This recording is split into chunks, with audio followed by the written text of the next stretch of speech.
Oduuteenyaa jalqabaatiin qaamonni dhimmi ilaallatu kamuu marii biyyaalessaa irratti dammaqinaan akka hirmaatan mootummaan Itoophiyaa gaafate. Wayita ABO fi KFO'n marii biyyaalessaa keessaa dhiibamuudhaan bahan mootummaan Abiyyi har'a ibsa baaseen waamicha ifaa taasiseera. Gabaasa bal'aa dhageessu. Oduu biraatiin wal dhibdeen naannoo daangaa Oromiyaatii fi jiddu galeessa Itoophiyaatti gaggeeffamaa jiru hatattamaan akka dhaabbatu Koomishinii Mirgoota Namoomaa Itoophiyaa gaafate. Obbo Biraanuu Addeelloo miidhaa daangaa lamaan irratti mudatu ilaalchisee ibsa cimaaf akeekkachiisaan guutame kennaniiru. Gabaasa guutuu qabna. Oduu itti aanuun mootummaan Eertiraa jiraattota ganda tokkoo guutummaatti to'achuun dhaga'ame. Mootummaan Isaayyaas Afeworqii gandi guutuun du'a dargaggeessa tokkoo balaaleffannaan hidhaatti guurees jedhameera. Oduu ajaa'ibaa ni dhageessu. Oduu biraatiin du'a Qananiitiin wal qabatee harki koo qulqulluu ta'uu uummanni hubachuu qabaa jedhan wallisaan Andu'aalam Gosaa. Ta'us garuu galgala of ajjeefte sana sababii nuti walitti dubbanneef of darbitee jechuun Andu'aalam Gosaa yeroo jalqabaatiif sababii du'a Qananii ifatti ibsan. Du'a Qananiitiin wal qabatee artist Andu'aalam Gosaa yeroo jalqabaatiif viidiyoodhaan ergaa dabarsaniin iccitii tokko baasan qabu. Gabaasa guutuu qabna. Oduu teenyaa xumuraatiin immoo ogeessi fayyaa jaartii ganna 70 bakka hedduu waraanuun ajjeese hidhaa umrii guutuutiin adabame. Taatee magaalaa Hararitti deddeebi'aa jiru bal'inaan dhageessuu akka mooltan daawwattootaaf hordoftootaan Olee Global Media. Oduu odeeffannoo teenya galgala kanaa qabannee dhufneeti jirra. Odeeffannoo teenya ijoo isaa madhageessan guutuu isaa isin biraan geenya. Haga xumura sagantaa keenyaatti dhaggeeffachuun yaada qabdan gara koomentiitiin nuuf barreessaa. Viidiyoon teenya namoota hedduu biraa akka dhaqqabduuf immoo laayik, sheer, sabskiraayib godhuun dagatinaa isiniin jenna. Kallattumaaniin gara gabaasa bal'aatti isin geessa.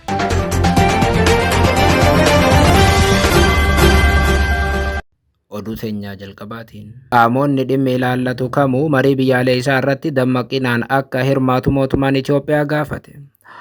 Wayita ABO fi KFO'n marii biyyaalessaa keessaa dhiibamuudhaan bahan mootummaan Abiyyi har'a ibsa baaseen waamicha ifaa taasiseera. Haaluma kanaan mareen itti gaafatama waloo ba'achuudhaaf nageenya waaraa fi mootummaa biyyaalessaa cimaa ijaaruudhaaf faayidaa guddaa qabaachuu tajaajilli koominikeeshinii mootummaa Itoophiyaa ibseera. Tajaajilichi ibsa har'a laateen Itoophiyaatti wal dhibdeef walitti bu'iinsa barootaaf tureef aadaan siyaasaa boodatti hafaa madda akka ture kaaseera. Rakkoo kana hundeerraa furuudhaaf dhimmootaa fi ajandaawwan biyyaalessaa irratti garaagarummaa mul'atu walitti fiduuf mariin biyyaalessaa murteessaa ta'uus ibse. Tajaajilichi mootummaan Itoophiyaa amma biyya bulchaa jiru kana biyya hammata aadaan nageenyaa akka jiraatuu fi aadaan siyaasaa qaroome ijaarame Itoophiyaanonni rakkoolee isaanii maree qofaan furachuu qabu jedhee akka amanuu fi kana hojiitti hiikuudhaaf kutannoon hojjechaa akka jirus tajaajilichi ibsa isaa keessatti eereera.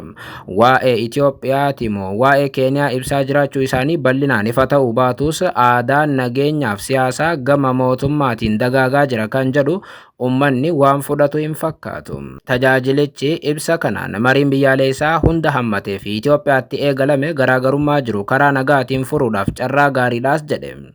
Akka ibsichaatti carraan kun hundumaaf walqixa kan banamee fi eenyuun illee kan hin qoonne carraa hin argamnedha jedha. Tajaajilli koominikeeshinii mootummaa federaalaa ibsa har'a baaseen carraa kanatti fayyadamuufis Itoophiyaanonni hundi qophaa'uu akka qaban hubachiisa.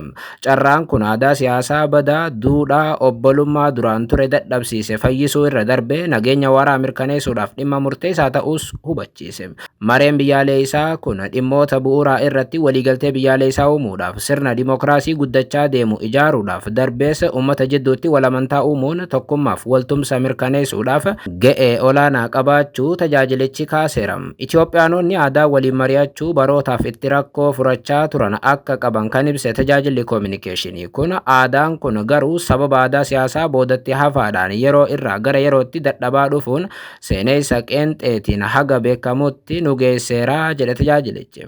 Kanaafuu furmaata waaraa biyyattii tanatti fiduudhaaf fedhii siyaasaa haqa qabeessa maree fi qajeeltoo kennanii fudhachuu fi furmaata walootiif hundu ga'ee isaa ba'achuu akka qabu hubachiisuu feenaa jedha tajaajilichi. Yookaan qaamonni siyaasaa kamuu dammaqina maree biyyaalessaatiif bakka kennuun akka hirmaatu waamicha godhuu feenaa jedha tajaajilli koominikeeshinii ibsa irra baaseen. Mootummaan gaaffii akkasii dhiyeessaa kan jiru wayita ABO fi KFO maree biyyaalessaa keessaa dhiibamanii baafamuu himatanitti ture. ABO fi KFO'n mariin biyyaalessaa akka gaggeeffamu qaamota dursanii gaafachaa turan ta'us mariin biyyaalessaa akkuma eegaleen garuu shakkii qaban deddeebiin ibsanii shakkiin kun furamu malee marii kanarratti hin hirmaannuu jechuun keessaa ba'anii turan.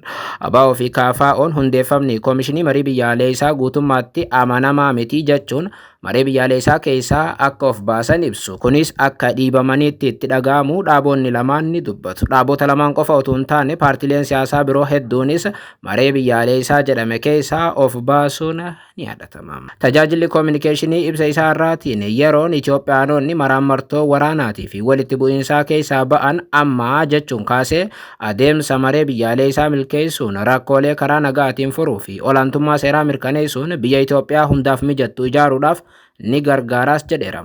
Kanaafis qaamoleen hundi maricha irratti dammaqinaan akka hirmaatan ni dhaamna jedha tajaajilli koominikeeshinii mootummaa Abiy. Oduu biraatiin waldhibdeen daangaa naannoo Oromiyaatii fi jiddugaleessa Itoophiyaatti gaggeeffamaa jiru hatattamaan akka dhaabbatu koomishinii mirgoota namoomaa Itoophiyaa gaafate. Haaluma kanaan naannoon Oromiyaatii fi jiddugaleessa Itoophiyaa miidhaa godinaalee daangaa naannolee lameen jidduutti mudatu furuu akka qaban koomishinichi waamicha taasiseera. Koomishiniin mirgoota namoomaa Itoophiyaa Oromiyaa fi naannoon jiddugaleessa Itoophiyaa dhibdee godinaalee daangaa naannoowwan lameenii jidduutti mudatee miidhaa geessisaa jiru furuu akka qaban kan yaadachiise yoo ta'u, obbo Biraanuu Addeelloo koomishinarri olaanaan koomishinii mirgoota namoomaa Itoophiyaa wayita naannoo jiddugaleessa Itoophiyaatti aangawoota naannichaa waliin marii gaggeessan dhimmi kun akkaan barbaachisaa ta'uu kaasan. Ibsa koomishinichi irra ifoomseen miidhaan godinaalee daangaa naannolee lamaan irratti qaqqabu lubbuu namaatii fi qabeenya mancaasaa jiru dhaabbachuu qaba jechuun obbo Biraanuu Addeelloo akka dubbatan akeekama. Koomishinar Biraanuun naannoleen lamaan miidhaa kana dhaabuuttiin dabalata namoota qe'ee isaaniirraa buqqaanii jiran gara qe'ee isaaniitti akka deebi'an waliin ta'anii irratti hojjechuu qabus jechuun gaafatan. Koomishinichi naannoo jiddu galeessa Itoophiyaatti haala mirga namoomaa ilaalchisee muddee 21/2018 magaalaa Hosaayinaatti marii taasise kana irratti pirezidaantii naannichaa Dr. Indaashaw Xaasaw, itti aanaa mana maree naannichaa, pirezidaantii mana murtii waliigalaa, biiroo haqaa, biiroo bulchiinsa nageenyaaf koomishinii poolisii fi hooggantoonni godinaaleef aanaalee hedduun saganticha irratti argamaniiru jedhame. Walga'ii kana irrattis hordoffii koomishinii mirgoota namoomaa naannichatti hojjetaa jiru, waldhibdee naannichatti ka'uuf mala aadaatiin furmaanni akkamitti akka soqomaa jiru, akkasumas ammoo naannoo Oromiyaa irraa namoota buqqaaniif deeggarsa taasifamaa jiraachuu fi baajanni midhaan nyaataa guyyaa sirreeffamtoota seeraas guyyaatti qarshii 33 irraa gara 65tti akka guddatu taasifamuu jedhan qondaalli koomishinichaa. Pirezidaantii mootummaa naannoo jiddugaleessa Itoophiyaa Dr. Indaashaw Xaasaw naannichatti waajjirri koomishinii mirgoota namoomaa magaalaa Hosaayinaatti banamuu isaatiif ilaalcha gaarii qaban ibsuun koomishiniin hojii mirga namoomaa si'ataa taasisuu fi qondaaltonni mootummaa sadarkaan jiran waliin walitti dhiheenyaan hojjechuun rakkoolee mudatanii hiikuudhaaf kan gargaaru ta'uu ibsan.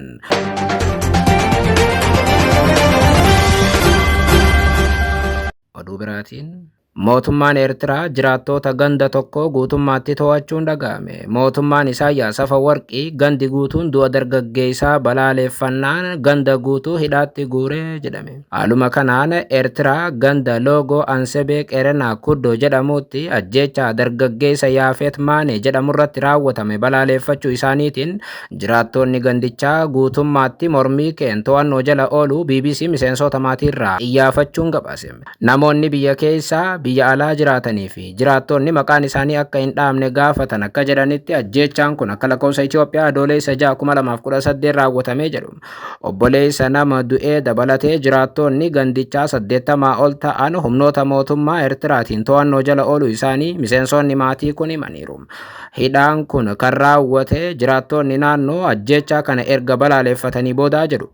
Namoonni BBCf yaada kennan dargaggeessi ganna 16 Yaafet rasaasaan erga ajjeefamee booda jiraattonni naannoo sanaa gara kaampii waraanaa Haashfeeriyaa jedhamutti geessuudhaan ukkaamsanii akka turan miseensonni maatiitiif jiraattonni ni himu.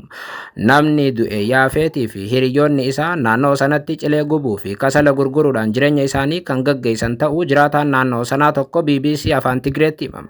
Ajjechaan kun raawwachuu dura Yaafeet kasala gurguruudhaaf gara Hambeertii osoo deemaa jiru erga qabame booda loltootaan akka ajjeefames himame. Ajjechaan dargaggeessa kanarratti maaliif akka raawwate wanti BBC'n bal'inaan ibse garuu hin jiru.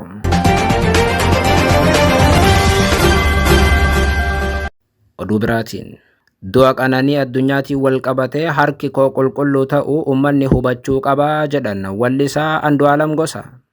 Ta'us garuu galgala of ajjeefte sanas sababii nuti walitti dubbanneef of darbitee jechuun Andu'aalam yeroo duraatiif sababii duuti itti dhufte ibsan. Haaluma kanaan ji'oota 11 darbe yeroo kaan mana hidhaa yeroo kaan biyya baqaatti dabarsaa kan jiruu fi du'a Qananii addunyaatiin wal qabatee callisuu filatanii kan turan wallisaa Andu'aalam Gosaa ibsa har'a viidiyoodhaan kennaniin du'a Qananiitiin wal qabatee uummanni koo hubachuu kan qabu harki koo qulqulluu ta'uu isaatii jedhan. Akkuma yaadatamu waggaa akka har'aa ture haati manaa isaa gamoorraa of darbitee duute kan jedhamee fi innis sababa kanaan kan to'atame. Wallisaan kun har'a viidiyoodhaan ibsa kenneen dhimmoota jajjabaa kaaseera.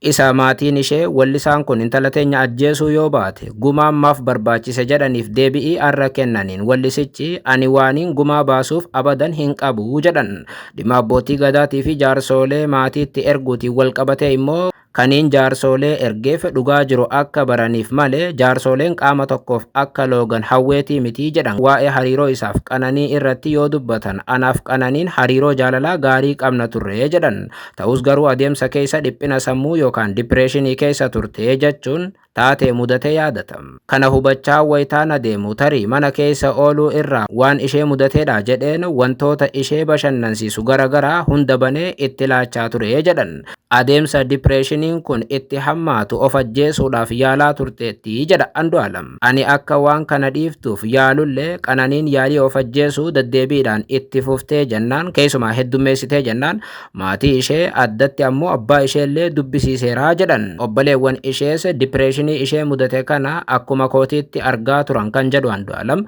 garuu xiyyeeffannaan akka hin kennamneef ibsan. Ta'us duuti sodaatame boodarra akka uumame kaasum. Guyyaa Qananiin of galaafattu sana anaaf isheen walumaan oolle kan jedhan wallisaan kun bakka suuraa guyyaa dhaloota ishee itti kaatu geesseen biraa deemuudhaan galgala walitti gallee jedhan.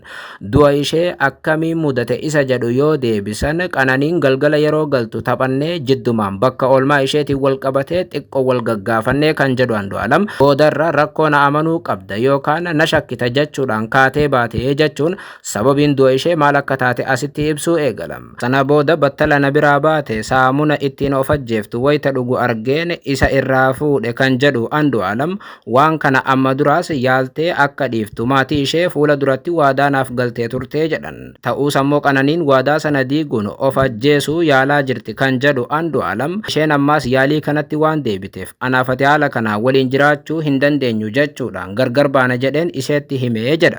Ani adda baana jedhee wayitaan itti himu battaluma sanatti fiigdee achirraa of darbitee jechuun Qananiin osoo inni bira jiruu fi dhaqqabuu hin danda'in of gatuu eran yookaan gamoorraa of darbuu dubbatan. Sababiin achirraa of darbiteef immoo dachiin siif haa bal'attu jettee na biraa fiidee jedhan. Yeroodhaan hangalanaan jettee turte akkasitti naan gargar baatee jechuudha. So galgala immoo nagahuma turree jaalalaa fi yeroo gaarii dabarsaa turree obboleessattuu bilbilaa turte achi dingatuma bakka waa'ee oolmaa hoona ni gaafadhu rakkina na amanuu qabdaa jetteetu bakka ciisnuu na biraa kaatee deemtee jechuudha. Hooxinnoo turtu na jalaa shakkeetuman ka'ee deeme. So ani barrii banuuf hoona ni deemee barrii bira ga'u akkasii si haa bal'attu jettee fiigdee achirraan utaalte. Ani bira ga'uullee hin dandeenye iyyuu qofa hin danda'e nan iyyee ijoolleen hin kaatee jechuudha. Sana booda anis qabuu hin dandeenye iyyuu qofaan danda'e kan jedhu Andu'aalam akkasiin haadha manaa isaa akka dhabe ibsan. Kanarra kan darbe Qannoon waan na goote abadan hin qabdu anis waanin ishee miidheef ajjeechaa irratti raawwadhuufis sababiin tokkollee hin jiru jedhan Andu'aalam. Asitti wallisaan kun ajjeechaa sana yookaan gamoorraa akka ishee hin darbinee fi harki isaa qulqulluu ta'uu kaasan. Garuu galgala sana oolmaa isheetiin wal qabatee wal shakkiin turuu mirkaneessaniiru yookaan ammoo duuti kun wal dhibdeedhuma ishee fi isa jidduutti uumame hordofee akka dhufe ibsam. Ani akkamiin akka oolte gaafannaan na shakkita jechuudhaan balaa sana yookaan of darbuu sanatti seentee jechuun mirkaneessaniiru. Namoonni hedduun bakka tanatti ture yeroo hedduu kan wal moggutaa turan. Akka namoonni baay'een jedhanitti wal dhibdeedhuma isaan jidduu jiru irraa kan ka'e qananiin of darbitee jedhu. Andu'aalam ammoo kana mirkaneessanii ani itti dubbannaan gamoorraa of gatte jechuun ibsaniiru. Oduu biraatiin ogeessi fayyaa jaartii ganna 70 bakka hedduu waraanuudhaan ajjeese hidhaa umrii guutuutiin adabame. Haaluma kanaan himatamaan maqaan isaa Riyaad Yuusuf Muhammad jedhamu magaalaa Harar aanaa Haakim ganda 17 mana barnootaa Juneer cinaatti jaartii ganna 70 waraanee ajjeesuudhaan to'annoo jala oolu poolisiin naannoo Hararii ibse. Akka gabaafameetti Riyaad ogeessa fayyaa yoo ta'u ji'a dabre achuma Hararitti manguddoo itti irkatee jiraatu tan umriin isii waggaa 70 ableedhaan diree akka ajjeese ibsame. Dargaggoon ogeessa fayyaa ta'e kun jaartii firaa maxxanfattee isa barsiisaa turte waraanee eega ajjeesee baduudhaaf osoo yaalaa jiru godina Harargee lixaatti akka to'atames ibsame. Taaticha ilaalaa kan ture manni murtii olaanaa naannoo Hararii dhimmicha erga gamaaf gamana adda baasee booda muddee 24/2018 hidhaa umrii guutuu dargaggoo kanatti murteessuu isaa daayirektarri qorannoo yakkaa poolisii naannoo Hararii Koomaandar Abbabach Shawaaraggaa ibsaniiru.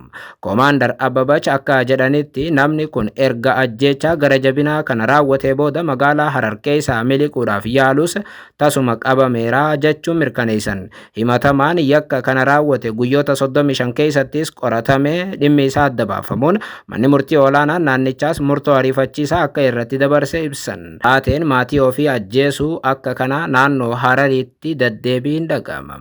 Torbaanuma dabre jechuun muddee 26/2025 gabaasa hojjannee turreen abbaan ilmoo isaa waggaa 2 gudeedee ajjeesuudhaaf yaale hidhaa waggaa 25tiin adabamuu gabaasuun keenya ni yaadatamama.